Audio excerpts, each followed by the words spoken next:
It's Friday. Bring it in with me and Coach Thorpe. How are you, Coach? Happy Memorial Day weekend. I think we'll probably be off on Monday. Mm-hmm. I'm a little sad, Jarod. This was for about 10 years. My family went to Clearwater Beach, our favorite hotel, with my two brothers, their kids, a bunch of friends and their kids, and just had the greatest 4 nights of my life every year. But once our kids got to high school, it was hard to, Max has AAU, Rachel's got dance, and all of my nieces and nephews had the same thing.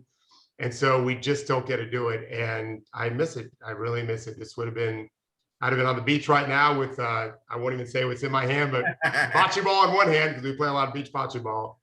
And yeah, so it's those days are gone. Memorial Day weekend is, obviously everyone always counts it as the unofficial start to summer. Up here in the Northeast, weekend weather ain't looking like summer to me. It's rainy and not great this weekend. Not thrilled about that. Yeah, we got about Judy knows as a Floridian, we get into July before we start worrying about the rain, unfortunately, and then you start worrying about hurricanes. You guys get hurricanes, so yeah, it gets bad. All right, let's get to your video. It's playoff time, and the video we're going to start with is about a team that is in the playoffs. Judy, let's run it.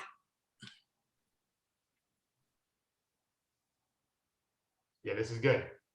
Indeed. In theory. Come on, Zoom. There we go.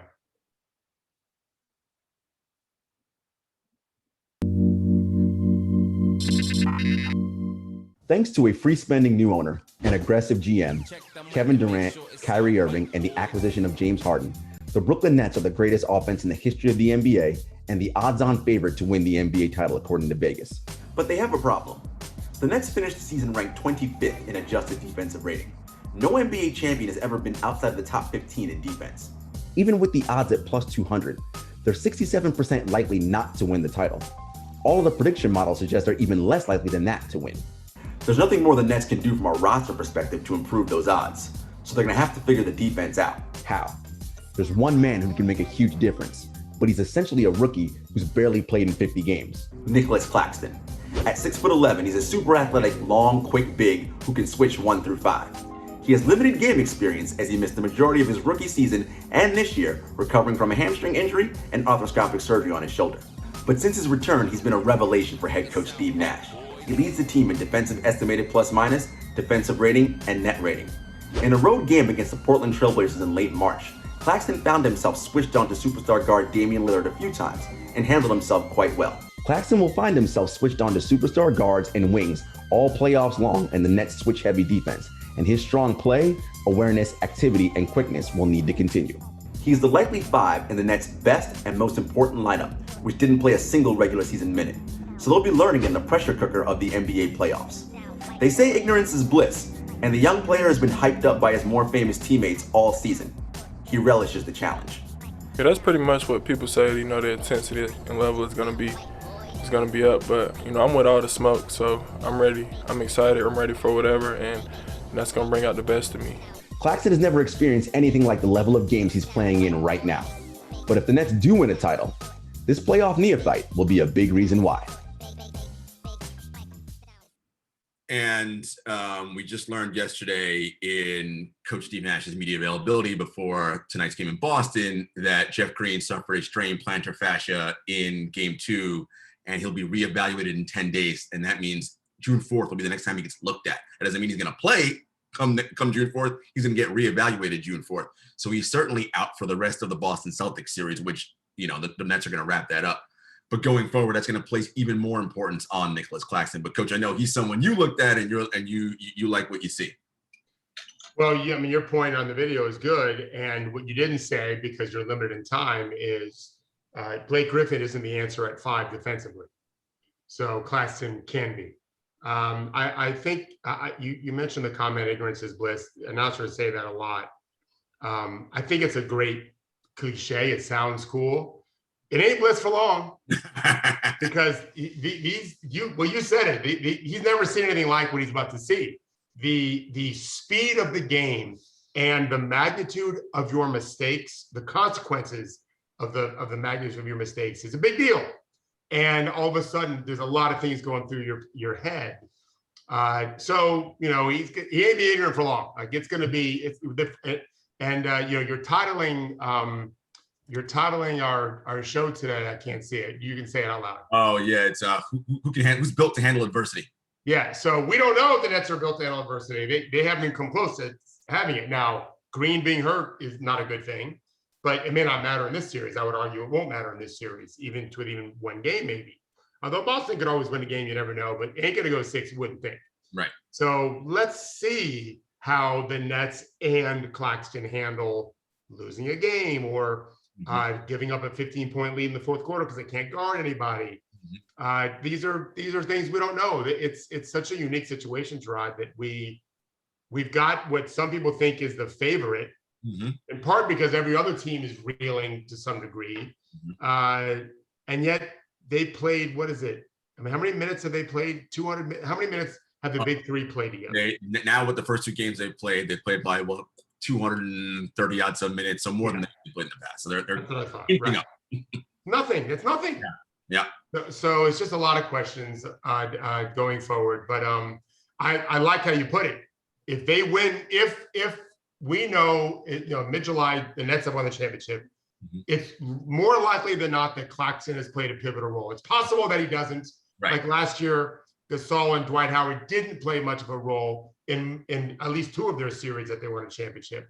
But I think you're right. I think because of how they're structured, the big 3 plus Joe Harris is the big 4. And it's fair to call him the big 4. Because for what he does, Joe Harris may be the best in the league. He's the best shooter in the league, right? He can defend. I loved him coming out of Virginia. Rough, more athletic than you think, tough as hell, brilliant shooter. I thought it was a top 20 pick for sure. And so they have a big 4. Yep. And so who's going to be that 5? Blake is not the answer defensively, I don't think. Claxton could be. Yeah. And, it's interesting you mentioned, can you handle adversity? I think, and Steve Nash said this about Nicholas Claxton. Obviously they brought him along, slowly recovering from the injury in the regular season. Having to play, as the Nets have been talked about, everybody knows, Steve Nash started 39 different starting lineups this season, by far more than any team in the entire NBA, right? So the Nets are used to guys shuffling in and out of the lineup because they've had to deal with that literally all season long. Of course, we know the playoffs are different. It's a pressure cooker, but this isn't foreign concept to them.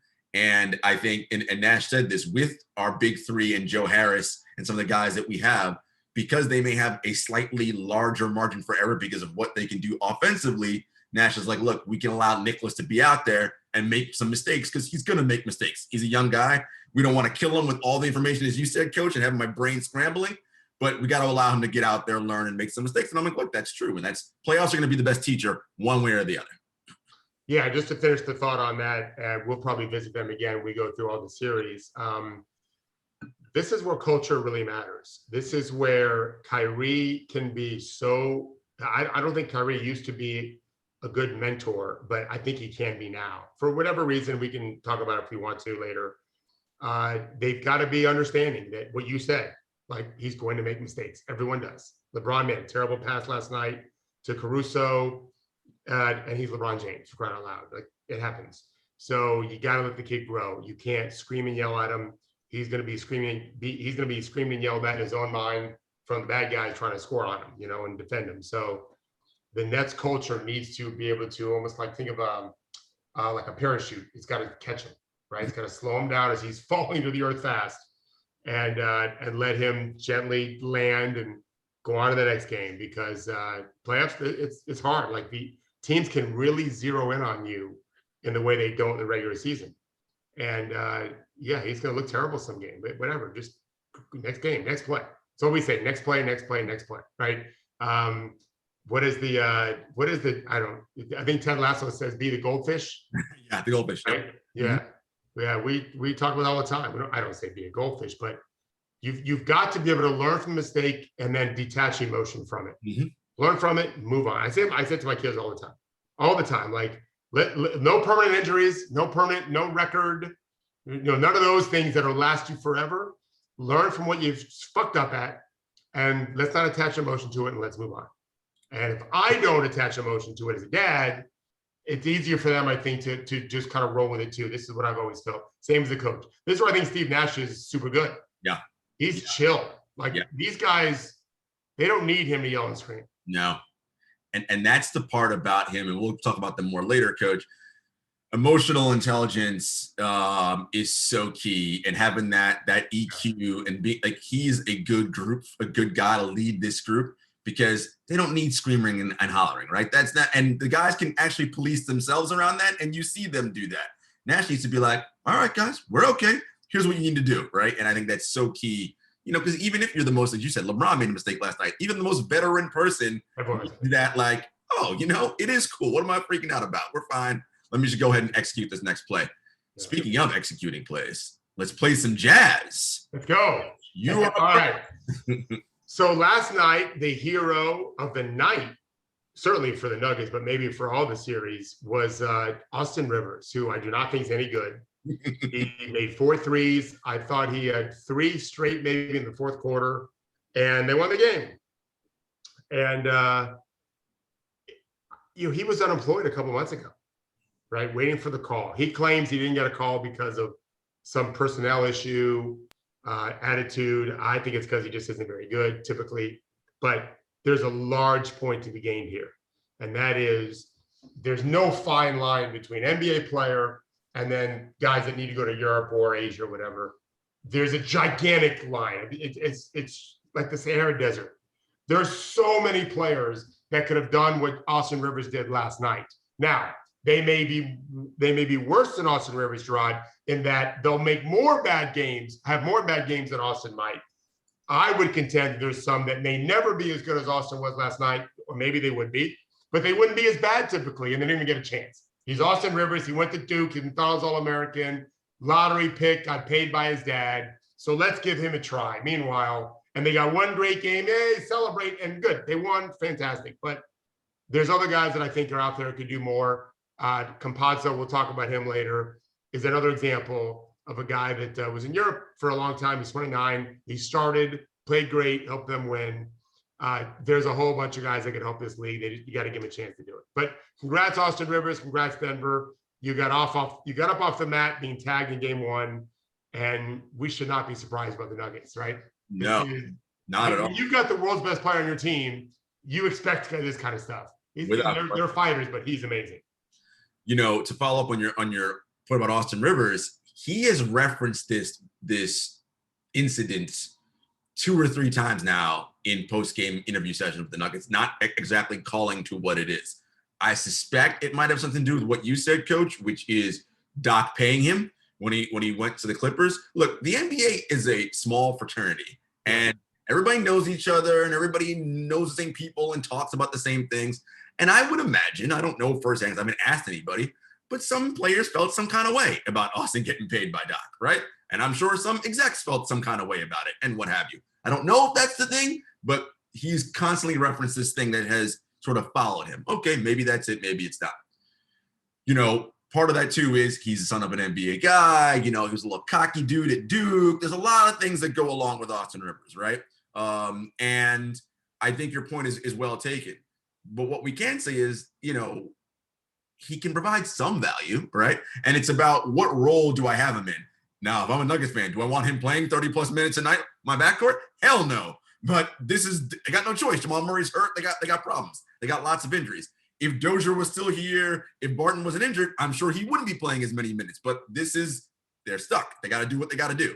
And I think, it's so often in this league, it's about being in the right role, right? And sometimes circumstances force you to be in roles that you're probably not best equipped to do this, but it's the playoffs. We can't go find somebody now. This is just who we have. And to your point, Coach, that's something you talk about all the time. Teams have to do a better job of their scouting and development and all that, so that when injuries do happen, because they will, you're not like, great, now we're stuck and we got to play this dude for 40 minutes and we don't want to. Yeah. No, he plays with a ton of energy. He always has. He really competes.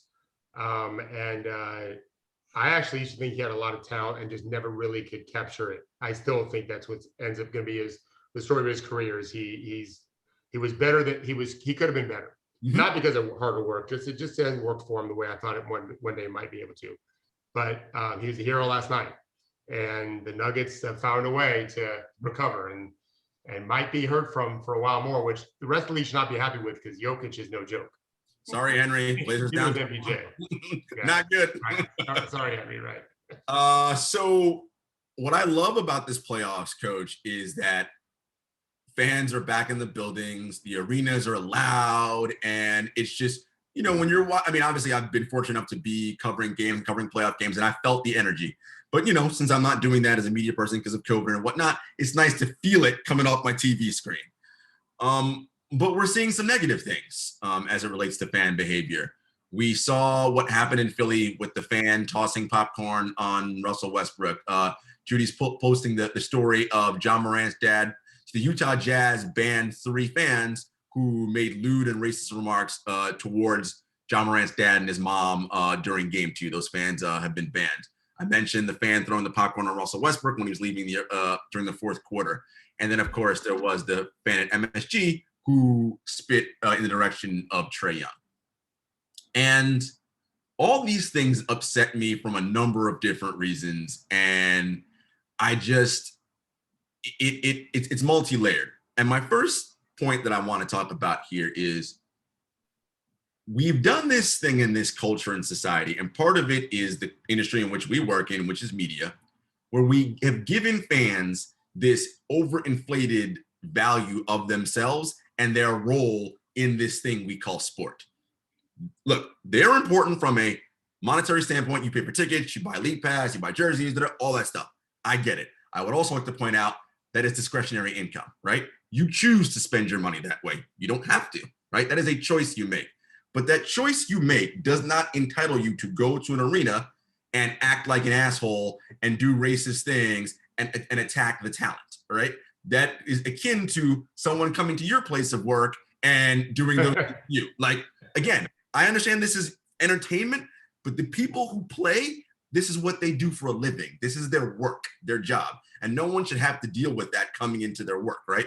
Now, if you want to support your team, boo the other team, I don't care if you want to boo, but everyone knows there is a line you do not cross. And the line you do not cross is, if it's not something you would do in the street for fear of getting punched in the face, you don't do it at the arena.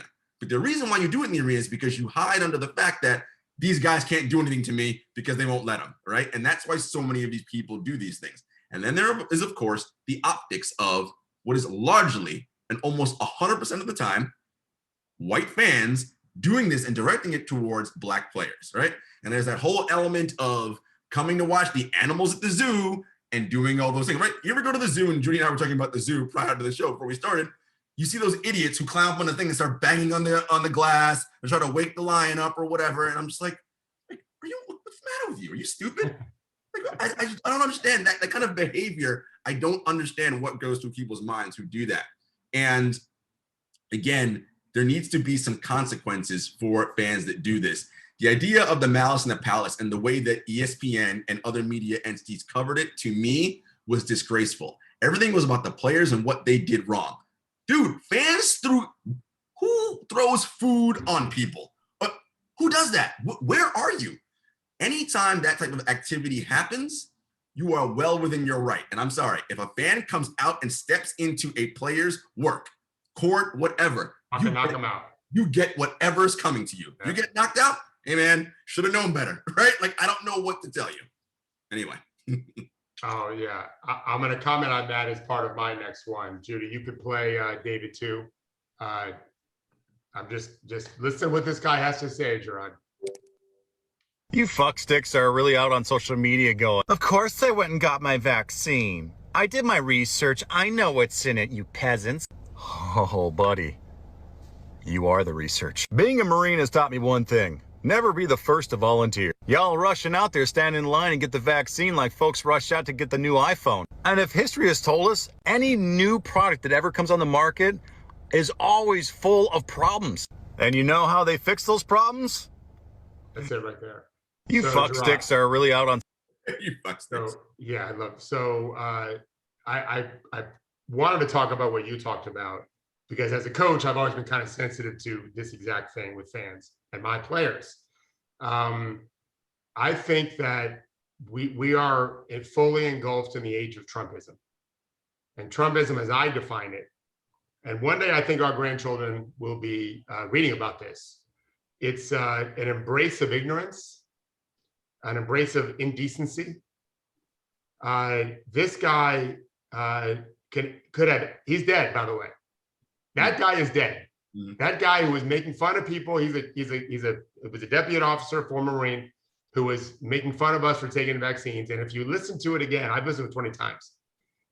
When he imitates us for deciding to take the vaccine, he's acting as if he is a effeminate man or a woman or a gay man, as if we're somehow weak, as if any of those people are weak, by the way. Imagine a gay man being weak because he's gay. Right. Think about the world he has to face, and he's weak.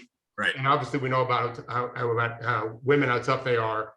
But there's a proper way to voice concern about a vaccine. That is not the proper way. That is the Trumpism way, right? And it's the same thing with the fans that you described. There's a great movie. I like the movie, and a famous book called The Bonfire of the Vanities. Mm-hmm. A very great caricature of all the different things in New York City and the world at large. And there's a scene at the end, and Henry knows that I love the scene, where Morgan Freeman, who's the judge, he asks everyone in the room, in the courtroom, to be decent. And he said, and I probably said this on the show before because I quote all the time. He said, "Decency is what your grandmother taught you." And we have lost that in 40% or so of the country. I was taught how to be decent, not by my grandparents, by my parents. I know how to hold doors for people. I know how to say yes, ma'am, and no, ma'am, and thank you, and no, thank you. And my kids do too. I didn't have to have someone else teach me that. My own parents taught me that in my house. And every single Trumper knows what's right and wrong. They choose not to be decent because he made it cool in their worldview. And so that's what we have fans doing what they're doing. And you're damn right there needs to be consequences. Kicking him out, pressing charges, I don't care. I give great credit to the players and their graciousness for not reacting more violently. I don't know how I would react if someone spat on me. I don't think I would risk going to jail for it. I wouldn't give that person the peace of mind, but I don't know. I've never been spat on in that situation. We have to call this kind of stuff out as often as we must to get back to an agreement that we need to be tolerant. We need to be the opposite of ignorant. We need to be always trying to be curious. If you really aren't sure why you should take a vaccine, that's not the way to present it. Right. They have concerns. I'm worried. New products are always bad. Why should I be a guinea pig? Fine, that's a fair concern. But don't call me a fuckstick. Right. And want me to have sympathy for you when you're fucking dead. He ain't taking a nap, Jarod. He's fucking dead forever. Right. We will never see that motherfucker again. Okay. So, and I want to help him once you call me a fuckstick. All right.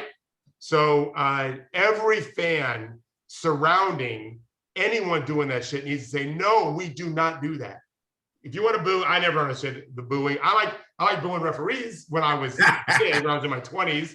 As a coach, I stopped doing that. But yeah, we need to have the collective community police each other so that we can have players play their best basketball. Our own play, because it demeans your own players too. When you're treating them that way, it demeans everyone involved in the sport. And why are you spending your money then? If you want to act like a fuckstick, go. Yeah, you said it. Go to the zoo. Just don't do it to the animals. Do it with each other. That's fine. Go to the park with your friends. Don't do it on other people. Don't do it in public. That's not the decent thing to do.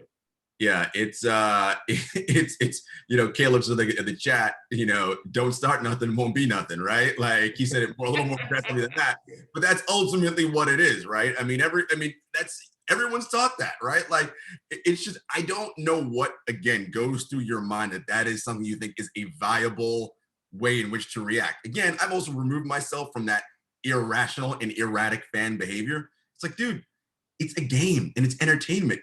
Why is it that you tie so much of your own personal worth to whatever the outcome of this thing is? Like, it really doesn't matter. Like, enjoy it for what it is. And if it's over, it's over. Like, move on with your life. Anyway, we're moving on with the next thing because Amazon is taking over the world, Coach.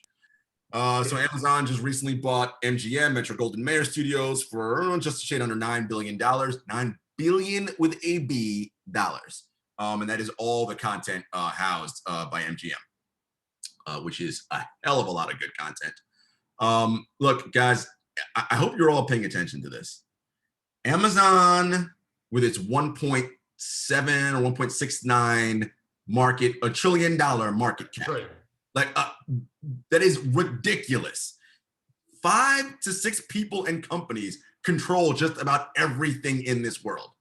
That is a problem, because when they start controlling news media outlets, which, by the way, Jeff Bezos owns the Washington Post, okay?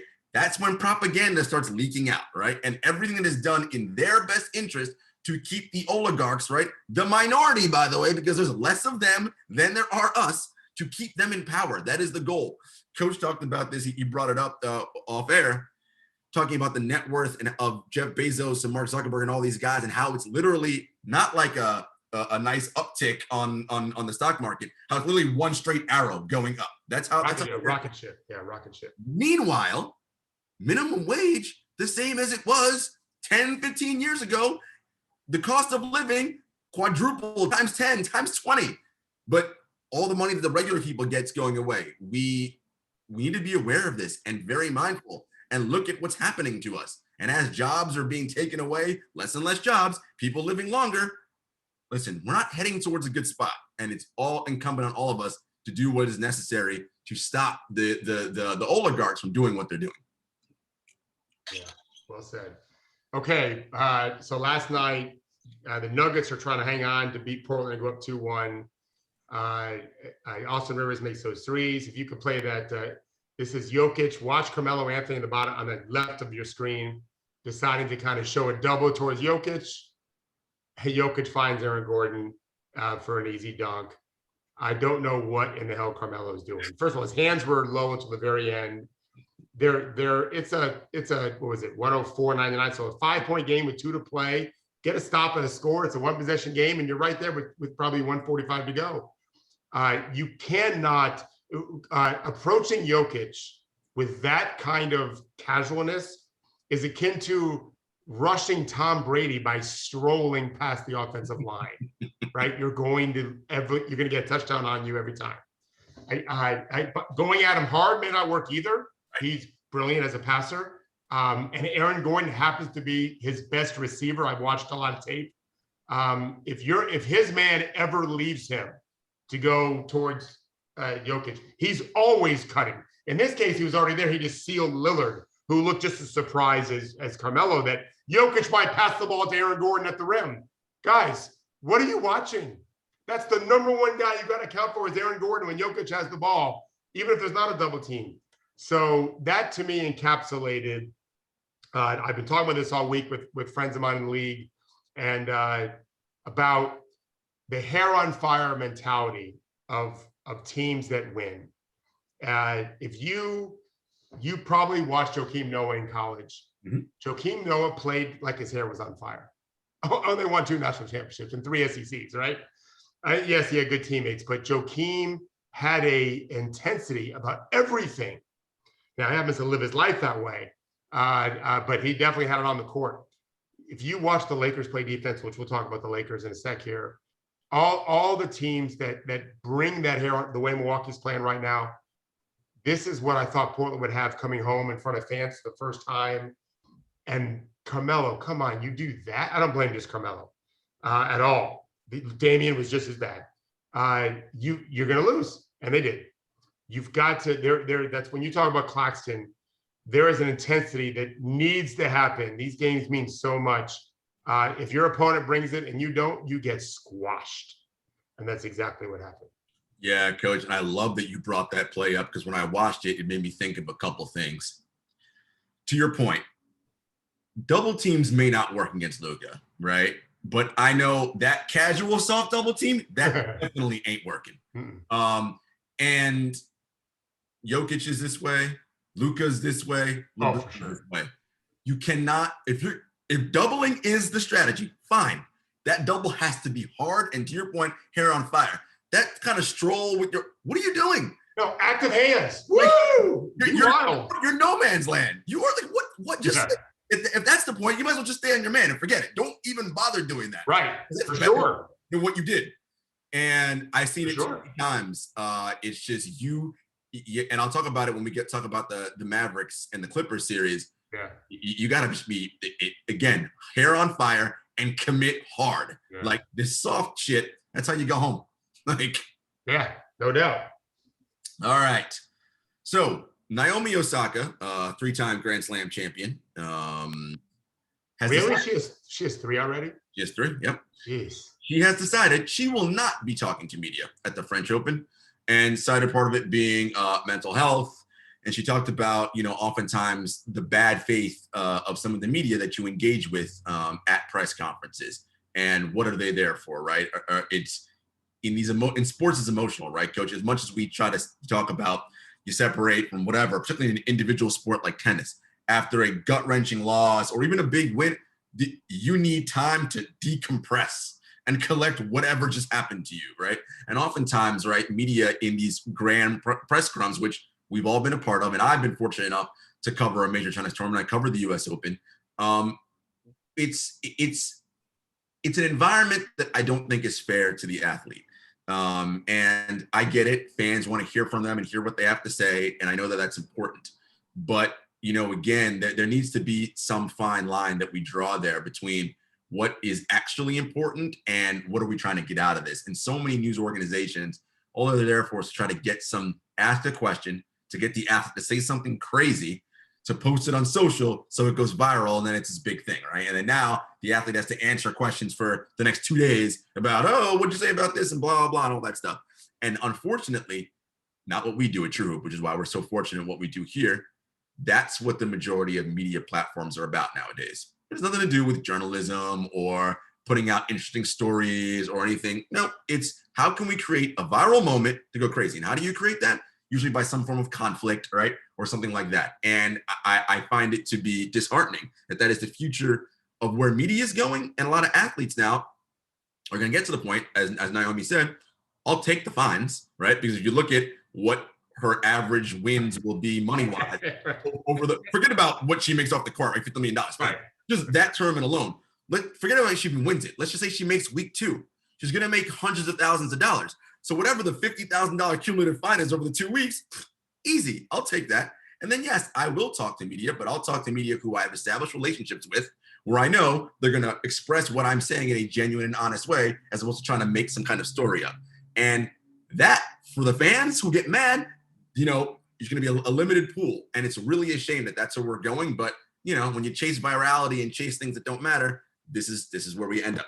Well, I want to ask one question on that, and then let's get to the games, the playoffs series. Do you think, let's just say specifically with the NBA, do you think we have that culture covered? Because I never thought that, but I don't really pay as much attention as you probably do. I just kind of focus on the games. Do you think our culture covering the NBA is like in Europe? It's terrible because of my soccer team. It's they're always looking to sensationalize everything. Mm-hmm. But what about in the NBA? I think by and large we have pretty good people in the NBA, Yeah. but we also have people who I won't name their names, who we know are in the pockets of some players and go out of their way to negatively go after other players, right? To support, to prop up the person they're in the pocket of. And yeah, I do think that, because I've been in enough of those scrums. And honestly, locker room post game, like that's always been weird to me, even before I was in media. Yeah. Why are we in a room where grown people are changing and getting dressed after a game? This is stupid. Like, that whole thing, which, by the way, I would not be surprised if the NBA never lets us back in locker rooms again. Will not be a surprise to me if that happens. Because of what happened with COVID, and let's just everything. And I don't know why they didn't do this a million years ago. Every arena has a little conference room. Just do them all in there. There's no locker room. And it's just simple. Everybody can ask their questions. We move about our business. And the players get to keep that space, their sanctity. Like, I'd be fine with that. But, but I'd be shocked if they let us back in there with that same access again. Shocked. Yeah, that's a really good point. I used to go into locker rooms to visit my players. And I would just say hello, give them a little bump, say hi to some of the teammates if I knew them. And then I'd say, I'll meet you outside. Like, yeah. It's just, I was there. I didn't do it if they played great. I did it if they played badly, and I was in the gym, in the arena, just to tell them I love them. I'll meet you outside, because everyone plays bad sometimes. But yeah, it's always weird. You're right. All right, so I think I wrote a list of the series, but I think we should start Mavs Clippers. Okay. I think that's the most intriguing and maybe the most surprising. I would argue, yeah, the most surprising, right? Yeah. So Jarod, I want to tell you that I watched all of Luka's points this morning. I mean, I watched the games, but I watched them all, the game 2 this morning on Synergy. So there is a narrative out there that, you know, the Clippers are switching too much, which I agree, and that they're not always clean with their switches, which I agree.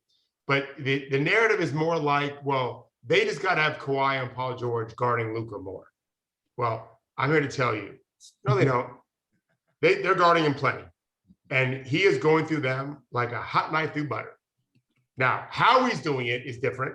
When he goes up against PG or against Kawhi, he doesn't necessarily blow by them. I think once he got by Paul George, he just shoots over them because he's almost as tall as they are.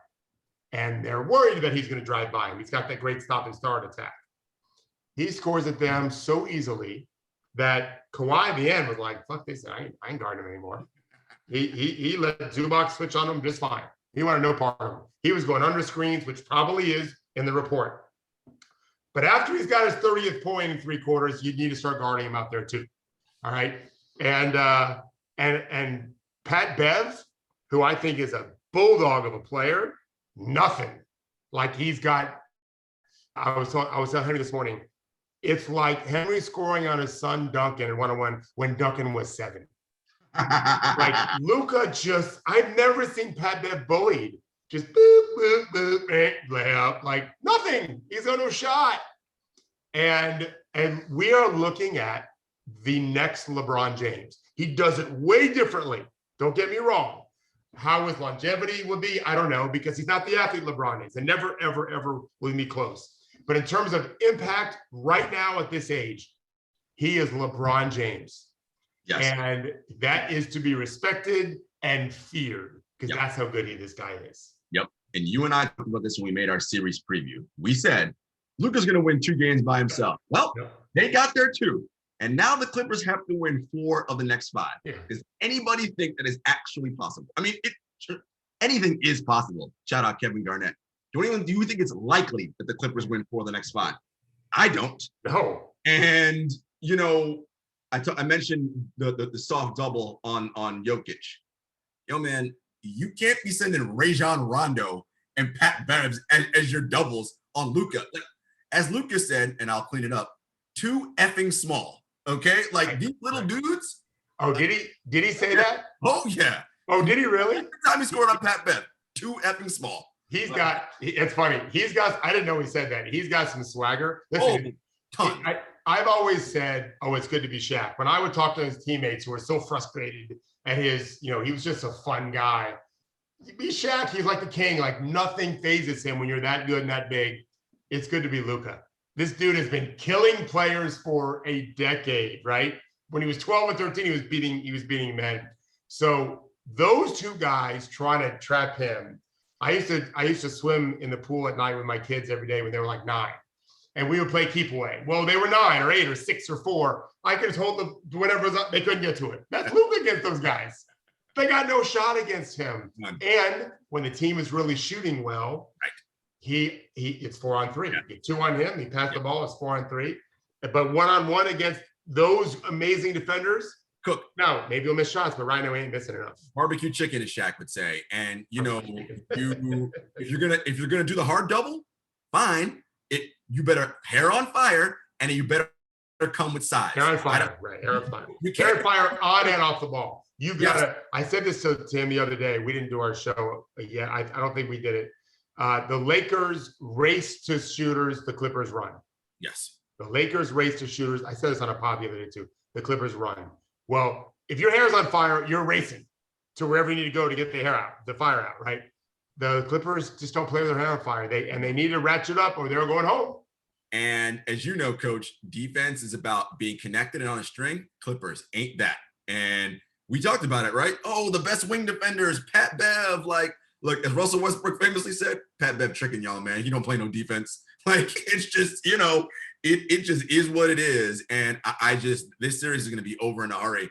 And the Clippers are going to have some soul searching to do this offseason. Yeah, well, and they may not have Kawhi. May not. Kawhi can go somewhere else. In fact, I think if they lose, I think they play tonight. If they lose, the conversation on Monday is going to be, where's Kawhi going next? It's already started. Miami? It's already started. Sorry, yeah, right. So it'll just be increasing, right? I don't know. I'm not going to predict. I thought he was going to stay in Toronto. He should have stayed in Toronto, but that's a whole nother thing. So let's talk Jazz Grizzlies. Yeah. We could talk the matchup if you want, but I've been praising Luka, as you know, and I tweeted a couple months ago. I was watching the game, and I had Luka on one screen and John another, and it just hit me. Oh, these guys have been playing against playoffs with each other for a long time to come. I don't know if they're playing on the Mavericks and the Grizzlies, especially the Grizzlies, because I'm not naive. I don't know if John Morant's going to stay there. He might, right? AD ain't in New Orleans anymore, right? Chris Bosh isn't in Toronto, wasn't for a long time, and on and on. LeBron in Cleveland. Maybe Ja will stay in Memphis. Memphis doesn't want to hear this, but all I know is wherever he is, they're going to be playing Luka in the finals. Yeah. Because he is just an incredible player. He understands how to utilize his talent. I compare him most to a less powerful, more skilled Derrick Rose at this age. You could not stay in front of Derrick Rose. You cannot stay in front of John Morant. John knows exactly where he wants to go. He has an incredible floater game. He needs to learn to shoot better, of course. His defense is not very good. Utah should win the series. They should win every game going forward. But none of them will be easy. Like, Memphis is a good team, and John Morant is a terrific player. But get used to this, because that dude is just an incredible talent. I'm with you there. Yeah, the matchup is nothing to talk about there. I will say this about John Morant. All-Star game 2 years ago when it was in Chicago, so right before the pandemic. Yeah. I remember I was interviewing Ja, and there's just something about him and Jaren Jackson Jr. and that whole team. I was like, you guys are young, but like you don't have this sort of wide-eyed, like, oh my God, the league with these like amazing stars. Like, there's a lot of level of like, we're as good as these dudes, and like you go at them. And Morant looked at me and was like, well, how else we got to be? Like, if we want to win in this league, this is what we can't be. I respect all those dudes. They're great players, and I want to be great one day. But we got to go, and they go at these dudes' neck. And the play that typified that to me was he tried to dunk on Gobert, right? Like, it's a mountain of a man you try to scale, but he wasn't like, let me think of, I'm going to try to go right at him and see what happens. He blocked it, but he went for it. And there's something to that about this team. And I thought, Coach, to your point, I was like, Memphis, this is the future of the Western Conference, and Luka. But I thought Zion and Brandon Ingram in New Orleans will be those three fighting it out. But I don't know what's going on in New Orleans. So I'm putting them to the side. I don't think they're going to be part of this. Yeah, well, actually, what I was thinking is, which of those guys is Zion going to partner with? That's what I was thinking, is, are they going to get together in New Orleans, in Memphis? Are they, what I'm going to team up with Luka in Dallas? Because they both get good at that. These guys are the future. Those three. Yeah. There's plenty of others. Jason Tatum is young and he's amazing, but those two primary ball handling guards in the game, because we're so spread out guarding threes, that middle is so soft. Those guys that you can't keep from getting the lane, that can make that floater now, they're really hard to guard. All right, what series you want to talk about? Let's go Lakers Suns, because that happened just last night. Yeah. And man, I had Suns in 7, not looking good based on what I saw last night, mainly because of the Chris Paul injury, right? That if he was healthy, I'd be fine, but I'm like, I don't love it that he's not healthy. And the Lakers, to your point, when there is a gear they can get to on defense, when they crank it up, and like you said, when they race to shooters, you got nothing. They suffocate you, and they're so big, and there's arms everywhere. Every time you look, I'm like, these guys, it's going to be tough. It's going to be tough. And Crowder isn't hitting the 3 ball like he was last year, which is hurting them a little bit, know. Yeah. And they need that, right? To loosen up that defense a little bit. And they can't do it right now. And with Chris being hurt, it's a tall task. I will say, though, I am pleasantly impressed with Deandre Ayton. His biggest crime, of course, Coach, is he ain't Luka Doncic, right? Because he got picked first in that draft. And that's what we're going to hold against him for the rest of his life. But if you're doing that, you're wrong. Because he's gotten so good. And I think he can be even better than he is right now. And he's strong. He's physical, playing pretty good defense. And what is he, 23, 24? He's young. I mean, he can be a lot better. And Phoenix should be happy with what they have as far as Ayton and Booker going forward.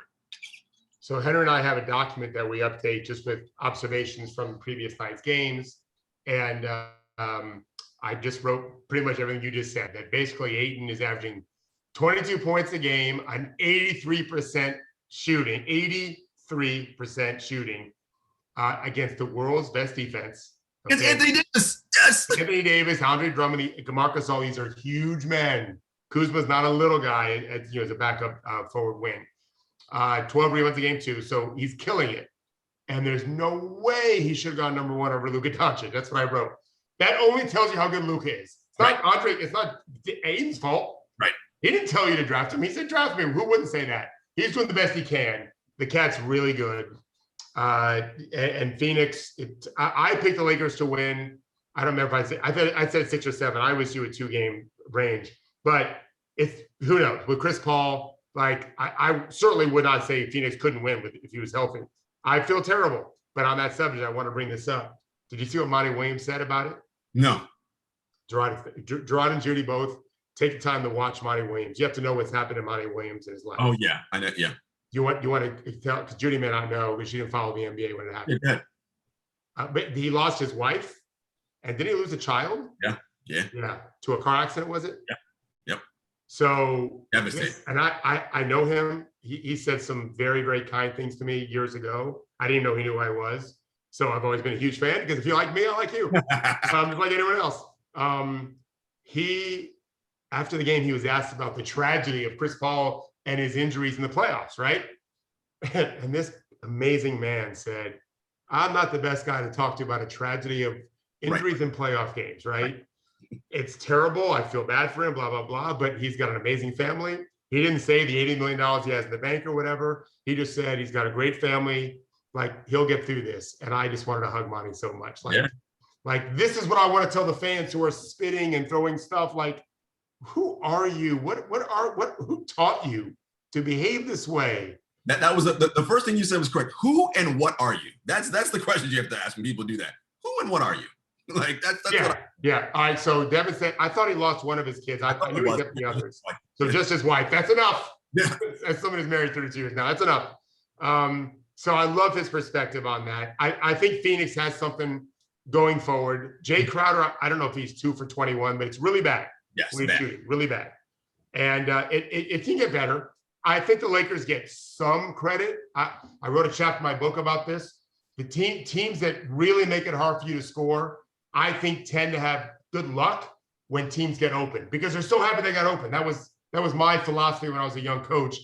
Whenever you played one of my teams, we fucking guarded you. And we had a rule. We didn't trap and stuff in the offseason. We picked you up full court and never left. We helped them recover and all that. We denied every pass on ball side. You could never throw the ball we call guard to win. We denied that. And if you let your man catch it without really getting screened well, you're out of the game. In the offseason, all of our spring and summer games, whatever, we were trying to set a tone. We wanted you, I literally used to say to our team, I want them to look at their schedule, the little paper schedule. There was no internet back then. Oh, fuck, we got to play Dixie Hollins today? That was our school. Like, I wanted them to piss. I used to say I want them to piss down their leg. Fuck, we got to play those guys again. And we won 3 titles in 4 years because we guarded you all the time. That's what it's like playing the Lakers. Yes. So I think part of it, Jay Crowder is a pro, and he did this. He played well for Miami. But I do think there's a little bit of, oh, my God, I'm open. I better make this. And I know players feel that way sometimes because I've counseled them on how to deal with this. You have to visualize yourself making that 3. Feel the emotion when you're so happy you're wide open because it's so rare. You've got to visualize it, calm yourself in your visualization, and there's a better chance we'll do it in the game. So the Lakers get credit. Phoenix hasn't played well, hasn't shot well, and of course the Chris Paul thing. I hope they force a game 5. Yeah, that's 2-2. Yeah, because then maybe Chris Paul. I mean, he's just not the same. You can see it. Yeah, it's just, and again to your point, ultimately I think smart basketball people will know Chris Paul's we call him the point guard for a reason, right? He's going to go down as one of the greatest of all time. I just, as a fan of his, I feel bad for him that these injuries always come up at the most inopportune times, right? Late in the season. And that's, as we always say, that's the tax when you're a small, right? Like small dudes get beat up all season long, and it's just their injury risk tends to go up so much higher than everybody else's. Well, and one last comment on this series, when you talk about point guard. So LeBron James has become Magic Johnson. In my mind. He was always compared to Magic, but he was the super athletic bionic man version of Magic Johnson, fair to say. Magic was my all-time favorite player. I'm not cutting him down. Magic didn't beat you with athleticism other than coordination for a 6'9" man who dribbled the ball like a point guard. Well, those guys are all over the place now. But they weren't when Magic played, and his brilliant passing and his managing of the game was otherworldly. Like he definitely had a computer. He's playing like Bird did. But LeBron is now that guy. He is not shaking and baking you, right? He's going to back you down with his physical size and his height. If he gets downhill, he can still get to the rim and score like Magic could, but he is managing the game like Magic did. But he has Anthony Davis. Yes. And that's of course, Magic had Kareem and Worthy. He's got Anthony Davis. And with the way they defend and defense doesn't travel the way it did for them in game 2, then game 3 was going to make it 2-1 because they'd have lost both games. So they play that defense. They got AD. They need someone else to be consistently scoring the way KCP did last year. We'll see what happens. But the way they defend, they're not going to be an easy out with those two guys as well. And if this series gets over quickly, that gives more time to rest, which, it's going to be huge and pay dividends later on. We talked Nuggets, Blazers. You want anything else you want to add to that series? To which one?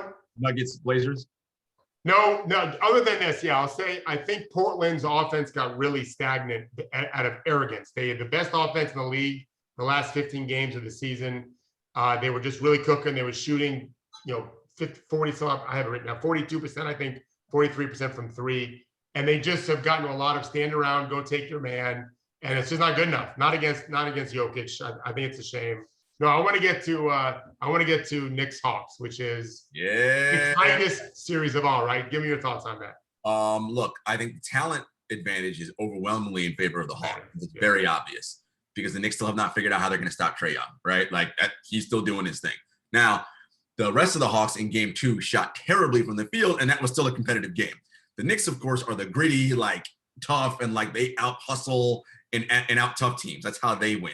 But I think in this series, the talent I think will ultimately bear out in the end. Even though I did pick Knicks in 7, because the Knicks still haven't shown the ability to stop Trae Young, and you can't count on Bogdanovich and John Collins and all these guys to continue to be terrible shooting. Right? Gallo had a million wide open threes and missed them. Oh my God, right? Awful. I mean, you can't hope he's going to do that 5 more times, right? He's probably going to have a really good game shooting from thin. You'll likely lose that game. So I like what you just said, Jarod. I'm a big fan of letting data dictate our observations, right? And our predictions, our projections. I don't mind you changing who you think is going to win a series based on what you're seeing. This is what scientists do. This is what smart people do, in my opinion. I don't know. I had the Hawks before it started. I'm not even confident the Hawks are going to win. I think it's super close. I think your arguments are good. New York upped their defensive pressure. It was very obvious. Tibbs talked about it, but you can see it. But they have not solved Trae Young. You're right. The Hawks were missing. 2 things happened. The Hawks missed a lot of wide open shots, but I thought more importantly, and this is the one issue I see for Atlanta, is the Knicks very often we call blitzing or double teaming the ball screen. And what you should be doing on that is veer away from the screen. If you're a teammate of Trae Young's, I call it a go screen, or you can call it a slip. Get the hell away from the screen, or don't actually set the screen. Don't bring your man to the double because he's a little guy. This ain't Luka. Mm-hmm. So they kind of bothered Trae with their size and length, and then he lost the ability to really dictate the possession. And I thought Atlanta looked scattered. And so I would think in game 3, if indeed the Knicks are still going to do that, they're going to say, don't bring the screen to Trae or ghost it, veer it away, and let him continue to dictate, attack, kick, that kind of thing. And then, I think their talent is overwhelming on Atlanta's side. I will just add, as you know, I've been tweeting this, and New York fans, and every fan are all the same. They're all equally super sensitive. I hate Cleveland fans, but they're the same as everybody else. There's nothing wrong with Cleveland fans. Cleveland DJs I don't like so much. I don't do their radio stations a whole lot anymore. There's one guy that I like, but the idea that the crowd in New York is somehow different than every other crowd is so nonsensical to me, especially as corporate as New York can be. I know there's plenty of diehards. You can see them. Right. Every other gym has diehards too. No, the Knicks want to win. It's because they outplay Atlanta. Well, because of the fans. And let me tell you something. I have asked current NBA players about high-level players from 5-6 years ago that weren't on championship team. They don't know who they were. You think they know who Willis Reed is? Do you think Dave DeBusschere means anything to them? You know who those people are. Right. Walt Frazier, yeah, because he calls the games, and that's a maybe. All right. I'm sorry. It doesn't. The Knicks are going to have to do this themselves, not because of the city they play in and the aura and who used to play there. And it's going to be hard because the Hawks are really talented. I think Nate's done a good job bringing the same kind of toughness that Tibbs brings. The Hawks a year from now will probably even do it more. And but I give the Knicks credit. They are a resourceful group, and they're a confident group. They believe in their coach. They are dangerous that way. That's why I think it's going to go 7. Yeah. And I think it'll be great if they're going to lose Game 7 at home because the fans don't matter anywhere. I don't think they matter anywhere. I really don't.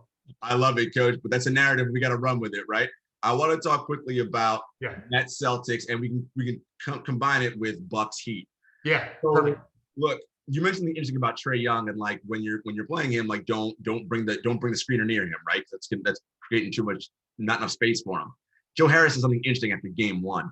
He's like, offensively, I thought when we started out, I was bringing my man a little bit too close to our big 3. It's like, so Game 2, I made a slight adjustment, give them more room. And God, if those 3 guys, they can already do what they do with no space. You give them a little space and you're one-on-one on an island, again, barbecue chicken. I think so much about this series, just like the Nets, the Heat, Bucks, it isn't so much about the Heat or the Celtics. It's how the Bucks and the Nets are looking in this series. And I'm liking what I'm seeing from both teams right now. After Game 1 with Milwaukee, I was with you. I was like, Milwaukee looks like the same team they've always been. They looked a hell of a lot different in Game 2 and Game 3. And again, the Nets for the last 2 games that we'll see tonight, it isn't about being a top 5 defense. They're just active and doing what they have to do, cutting hard. And when Kyrie gets switched on to a bigger person, he's not just like, all right, this dude's bigger than me. Those quick hands that he has for ball handling, he's using them to strip down, get the ball away, get steals, get in the passing lanes. And I think that matchup against Milwaukee, which is where we're headed likely for the conference semis, will be so fascinating. I just love it. The difference there, of course, is Brook Lopez can't be sagging off Bam like he did against Bam Adebayo. Ain't nobody to sag off in that lineup, right? Because everybody can shoot. So you're gonna have to step out and guard somebody. And I think that'll be interesting to see how they play that chess match. Yeah, it's the same thing with Sixers, Wizards. The 3 opponents have just not shown. Miami is by far the best of the 3 teams that are going to lose that round, but they've not played like it. And they can't. So is it because Milwaukee's playing so great? Maybe. The Celtics, it's not Brooklyn, it's the Celtics. Brooklyn's definitely doing fine. I'm not convinced on Brooklyn defense yet. I need to see more, but it's possible. They don't got to play great defense. They got to play good defense because their offense is so sick and they have so many weapons. The Sixers I don't know yet. They like to play bully ball, but I don't know if they can score with the Bucks. The way the Bucks are playing right now, just free will and playing summertime like the old Spurs in the 13-14 season. That to me, those teams look like the stronger team. But I always believe what you did in the previous series prepares you for the next series, but it isn't definitive. If the Sixers can get by the next round, and obviously they're going to play inferior opponent with Atlanta or New York, who might be exhausted. Oh yeah. The problem then will be, Phil, if you're thinking down the road, well, now Philly's not going to be super sharp. They're probably going to drop the first game of the finals, and now you got to win 4 of 6. It's harder to win 4 of 6 compared to 4 of 7. So I like the Bucks Nets winner to win the East as of now, but we'll see how things shake out. I'm hoping. I don't care if there's sweeps in the other games, but I wouldn't mind not a sweep just so they're not so rested. So the rest of the games are more competitive because I think Hawks Knicks is going 7. They're just so even, those 2 teams. Yeah. And again, on the Nets, I mentioned this at the top, the Jeff Green plantar fascia injury. People think, 11 points a game doesn't matter. No, but it does. He's shooting 41% from 3. When he's on the floor with those other guys, the space is just, again, now you have to guard those dudes one-on-one on an island, which, that's not optimal for you defensively, right? He was their small ball 5, right? Mm-hmm. Yeah. So, we have to watch that. Luckily for him, they might be resting. Yeah. Right. They might be resting for a bit. We'll see if the Heat can win a game and because their series, the Nets series, will probably be done fast. So, it'll be a good weekend. I'm gonna go celebrate my niece's high school graduation tonight and actually miss a game. I'll come back and watch the late games. But it'll be a fun weekend watching games. Indeed. Well, everyone, have an awesome Memorial Day weekend. We'll be off on Monday, correct, Judy? We want to make sure we don't want to have any craziness out here. And we'll see you guys on Friday. Take care.